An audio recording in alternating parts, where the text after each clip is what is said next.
viewers, welcome back to class. Don't forget, this is Master Builders Academy, the very online that teaches everything that you need to know in sciences. Alright guys, don't forget to subscribe to this YouTube channel if you have not done so, and ensure that you turn on the post notification bell for more exciting videos when being uploaded. Guys, don't also forget to like this video when you are done watching this video, share this video, and make your necessary comment to us how this video has added value to your life as well. Now, let's get to work. Now, we are looking at the concept of measurement in physics. And we know our policy here is that you must not skip any part of this video for your own advantage, and ensure that you avoid every unnecessary distraction that will throw out your focus of this course. Alright, so ensure that you avoid every unnecessary distraction. Very, very important. Then also, if there be any part of this video you don't understand, maybe when you watch it for the very first time, then you have the opportunity to replay the video over and over again until you understand it. And that's why it is coming in video format.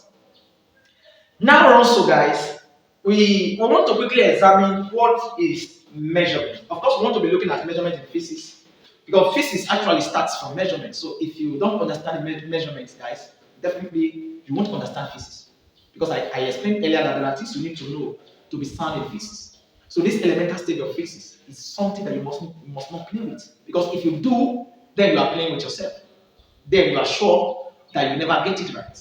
So to get it right, this is the foundation, the elementary stage. This is the atomic stage of physics. I call it the atomic stage of physics. Alright?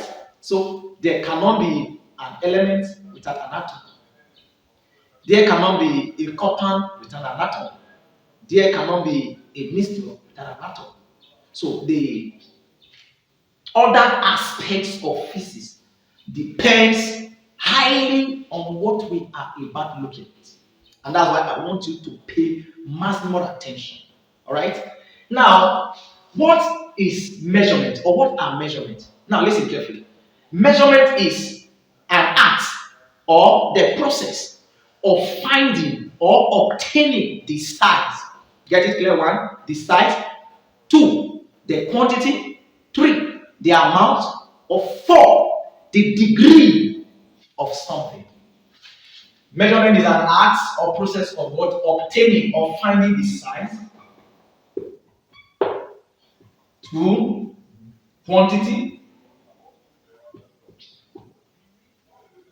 or amount. Then 3, degree of something. So if you are asked to define measurement, measurement is an act or the process of finding or obtaining 1, the size.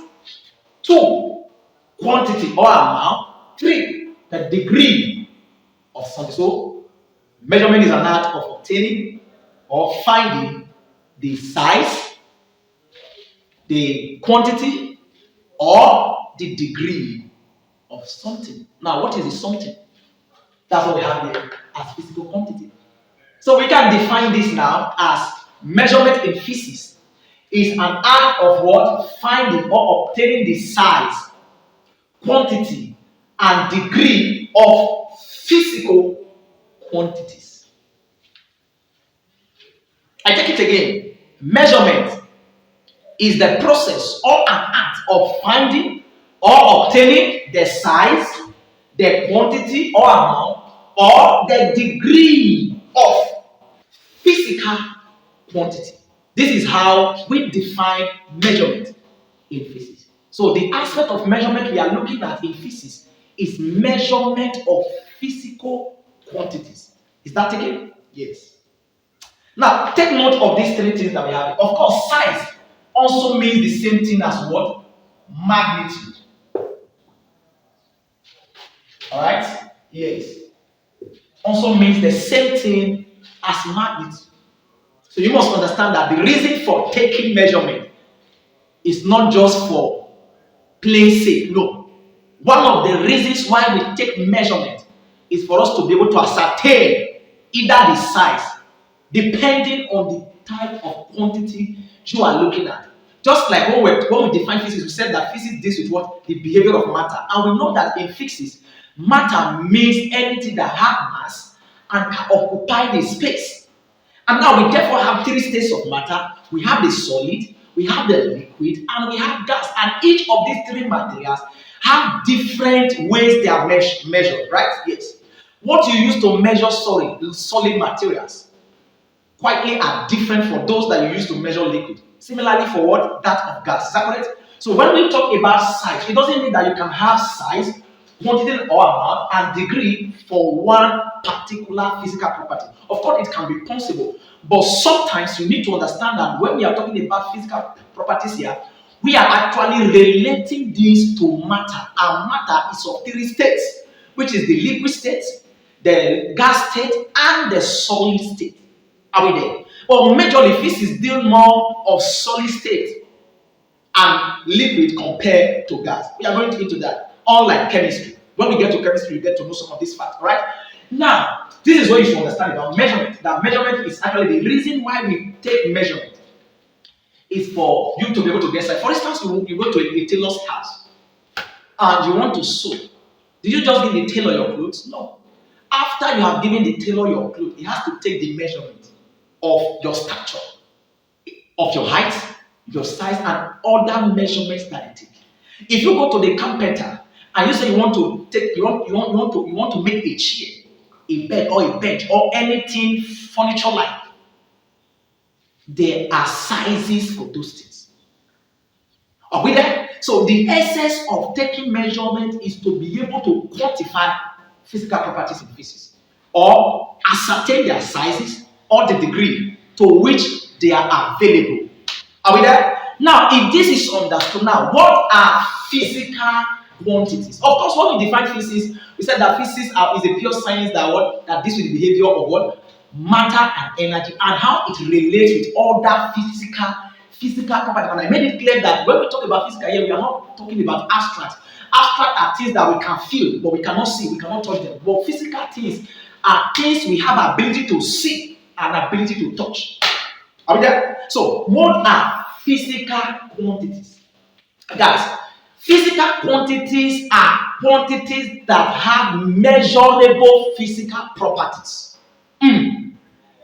Physical quantities are quantities that have measurable physical properties. In other words, they have size because they are physical. They have quantity, they are physical. They have degree, and they have units of measurement. Now, guys, we have mainly two types of physical quantities. Two types of physical quantities. Number one is what we call the fundamental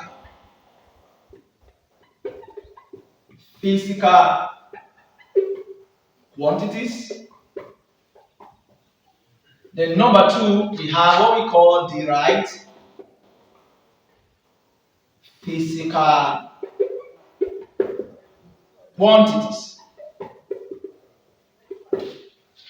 These are the major two types of quantities that we have in physics. And listen carefully, 90% of the things that we are going to be looking at in physics depends on these two things that we have here. Basically, this fundamental. Now, guys, what are fundamental physical quantities? Yes. Now, fundamental physical quantities are what? The basic quantities that shows what? That provide the basic units of measurement. Yes. Fundamental physical quantities are the basic quantities that provides the basic units of measurement. Now, fundamental here, we are talking about the atomic level. These are things that appears in nature. They do not really need artificial. No, they are natural. Fundamental physical quantities are natural quantities. They appeared and occurred in nature. So they are the little elements or the subatomic level of physics. So everything that we are going to be doing in physics depends how highly on the, in fact, 90% of the things we are going to be looking at in physics depends on fundamental quantities. Because without fundamental quantities, there is no derived quantities. Now, let me quickly give you some examples of fundamental quantities. Now, examples of fundamental quantities. We have length, we have mass, m, length, we have time, we have electric current, we have thermodynamic temperature, we have luminous intensity, and etc. Just like this. These are the basic fundamental quantities, but among the list of all the fundamental physical properties, all the fundamental physical quantities, three are the most important and are very useful in physics. What are they?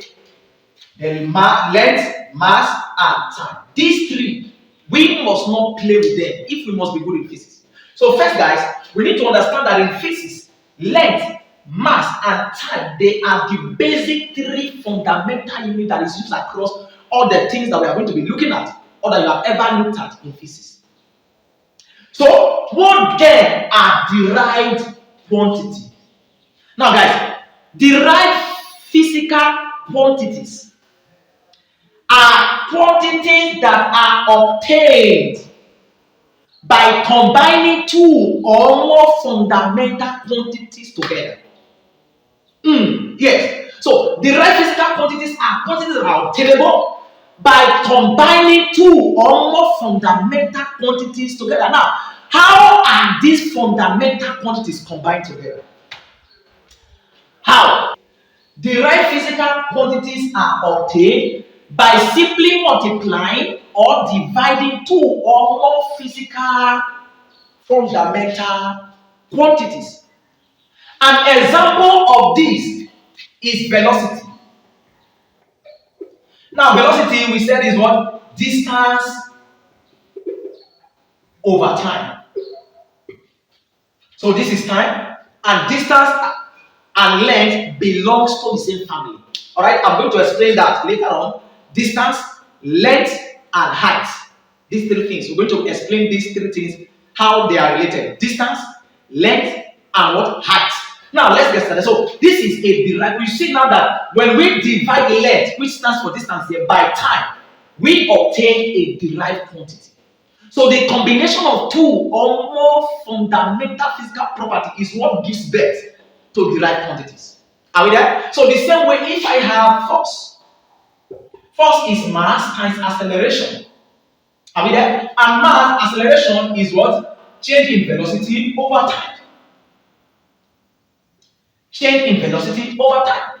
So you see that here, mass times acceleration, product, multiplication. So we are multiplying mass by acceleration to obtain force, and this is formation of derived quantities. So derived physical quantities are quantities that are obtainable by combining two or more fundamental quantities together. If this is understood, then guys, we are almost done with this aspect. Then you can also have what we call power, and so many other. Power is what? Energy extended over time, which is work done over time, and work done is force times distance over time, and force is mass times acceleration over time, and acceleration is mass times velocity over time times time. So you discover that it's just an extension, an extension, an extension, an extension.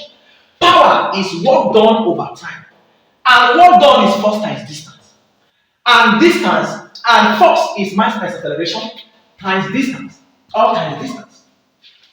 So you discover that there cannot be derived physical quantities without fundamental physical quantities. And that's the reason why we call fundamental physical quantities are the basic quantities that provide the basic units of measurement. I just explained now that there are three things that you must not forget in this aspect of our class. One is that there are three major fundamental quantities that we make use of in physics. And these are length, mass, and time. And we are going to take this one after the other and observe the necessary conversion that takes place.